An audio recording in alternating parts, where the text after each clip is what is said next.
ভাই তরমুজ আপনার কিভাবে বিক্রি করতেছেন তরমুজ এগুলো ভাই? পিস নাকি কত করে? এটা এটা কত হতে পারে, এটার দাম কত? 150 টাকা। আমার হাতে যে তরমুজটা দেখতেছেন 150 টাকা। অনেকে কিন্তু কেজি হিসাবে বিক্রি করে, এখানে কিন্তু কেজি হিসাবে নয়, এখানে কিন্তু পিস হিসাবে বিক্রি হচ্ছিল তরমুজ। ভাই এগুলো কোন জায়গা থেকে আসছে? বরিশাল। এই তরমুজ চলে আসছে আপনার বরিশাল থেকে। এটা হলো আশুলিয়া বাইবেল কাঁচামালের যে আড়ত আছে, বিশাল আড়ত এটা। এটা আমি শুধু বাইবেল থেকে ভিডিওটা করতেছি। অনেক জায়গায় কিন্তু আপনার কেজি হিসাবে বিক্রি হয়, এখানে কিন্তু পিস হিসাবে বিক্রি হচ্ছে। আমি আপনাদেরকে ঘুরে ঘুরে দেখাবো আরো। কয় টাকা পিস এটা?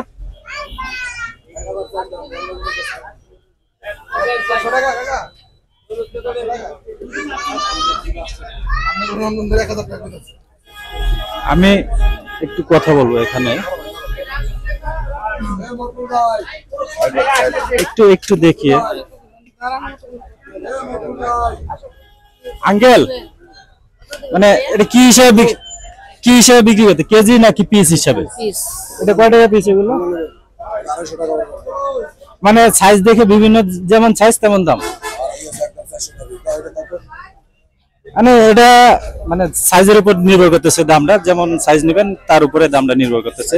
এ হলো বাইবেল কাঁচামালের আড়ত থেকে আমি আপনাদেরকে বাজার দর জানাচ্ছিলাম। শুলিয়া বাইবেল কাঁচা বাজারে আমি এখানে আসছি, আজকে বাজার দর দেখবো আসলে। মানে এখানে তরমুজ আছে, তারপরে আনারস আছে, মানে এটা কিভাবে বিক্রি হচ্ছে, মানে কেমন বাজার দর কেমন চলছে সেটা আজকে আমি আপনাদেরকে ঘুরে ঘুরে দেখাবো। আসলে মানে দামটা জানতে চাবো। বড় ভাই, এটা মানে কি হিসাবে বিক্রি করতেছেন আপনারা? পাইকারি কত করে বিক্রি করতেছেন?